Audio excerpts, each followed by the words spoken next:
नमस्कार। आज मैं आपके लिए लेकर आई हूँ मौनी अमावस्या के व्रत की कथा। तो चलिए जानते हैं मौनी अमावस्या के बारे में। शास्त्रों में मौनी अमावस्या की विशेष महत्व है। इस अमावस्या के दिन स्नान और दान का बहुत महत्व होता है।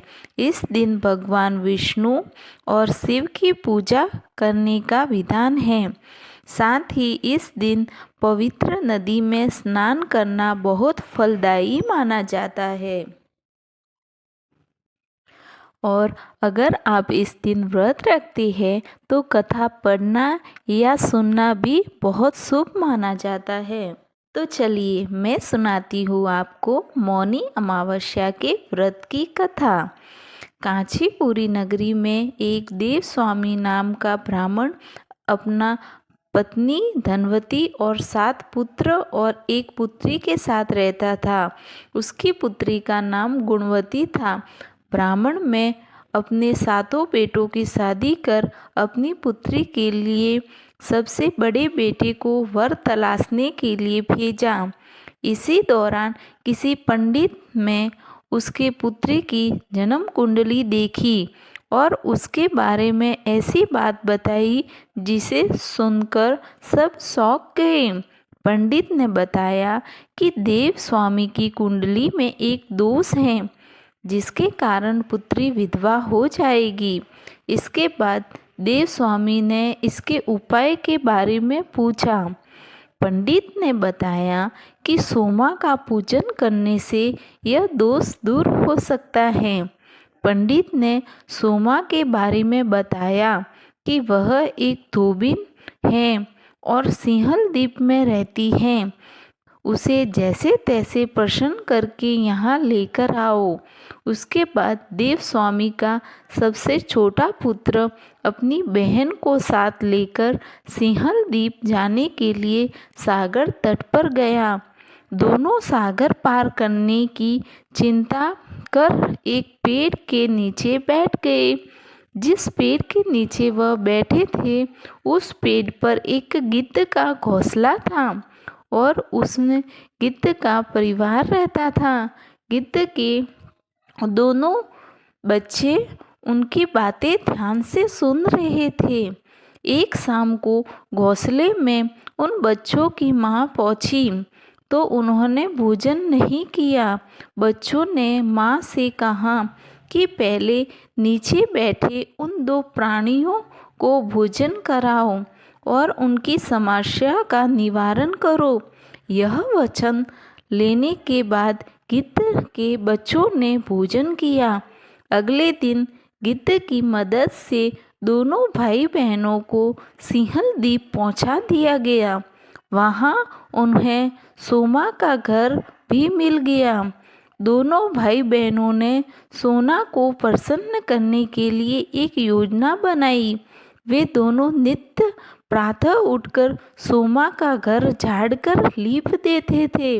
इससे हैरान होकर एक दिन सोमा ने अपनी बहुओं से पूछा कि घर को कौन बुहारता है और लीपा पोती करता है।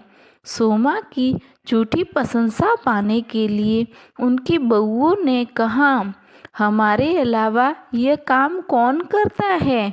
लेकिन सोमा को इस बात का विश्वास नहीं हुआ और उसने अपने मन में ऐसा करने वालों को खोजने की कसम खाई। सोमा ने सुबह जल्दी उठकर देव स्वामी के भाई बहनों को लीपा पोती करते हुए पकड़ लिया।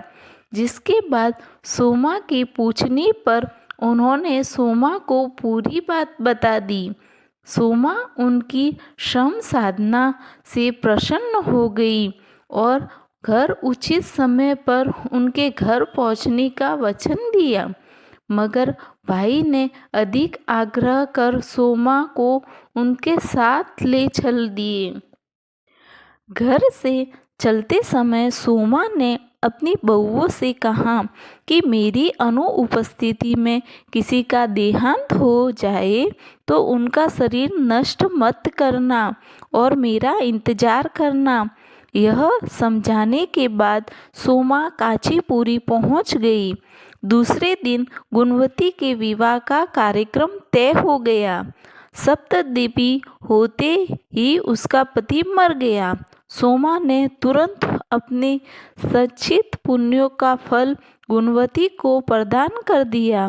इसके बाद गुणवती ने भगवान विष्णु की पूजा कर पीपल के पेड़ की 108 परिक्रमाएं की, जिसके बाद गुणवती का पति जीवित हो उठा। सोमा उन्हें सौभाग्यवती का आशीर्वाद देकर अपने घर लौट गई। उधर गुणवती को पुण्य फल देने के बाद सोमा के पुत्र जामाता तथा पति की मृत्यु हो गई। सोमा ने पुण्य फल का संचित करने के लिए मार्ग में पीपल वृक्ष की छाया में विष्णु जी का पूजन करके 108 परिक्रमाएं की। इसके बाद परिवार के मृतक जन जीवित हो गए। वे अकाल मृत्यु से मुक्त हो गए थे।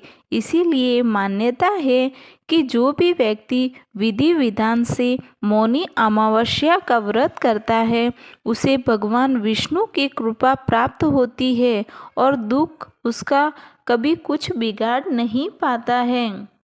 माघ मास में आने वाली अमावस्या को मौनी अमावस्या कहा जाता है।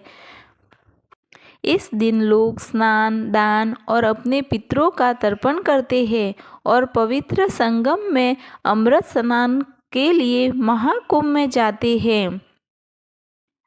यह मान्यता है कि जो व्यक्ति विधि विधान से मौनी अमावस्या का व्रत करता है उसे भगवान विष्णु की कृपा प्राप्त होती है। इस दिन मौन रखने का भी बहुत बड़ा महत्व है। जय श्री कृष्ण। आपको मेरी कथा पसंद आए तो लाइक, शेयर और सब्सक्राइब जरूर